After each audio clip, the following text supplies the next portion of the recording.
Good day everyone. For today's menu, it's kare kare, our simple and easy kare kare. It's already cooked and it's time to put now all the vegetables. Let's go.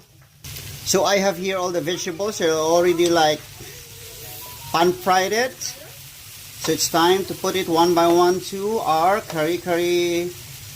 Okay, gulay is one of the essential ingredients of kare kare. That's what makes it so tasty and yummy.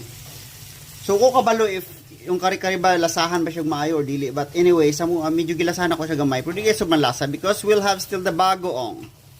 And we have here, oh no. See? So some of the gulay is here already. So let's prepare the pichay. So ato lang siya lutuon sa mantika gamay ang ato ang pichay. And ready na siya para idugang nato diriya. Okay? Okay, it's time to add now our pichay. This is pichay. I don't know what's the English of pichay. Okay, pichay na lang. Okay, so we have now our vegetables there. Everything is there inside.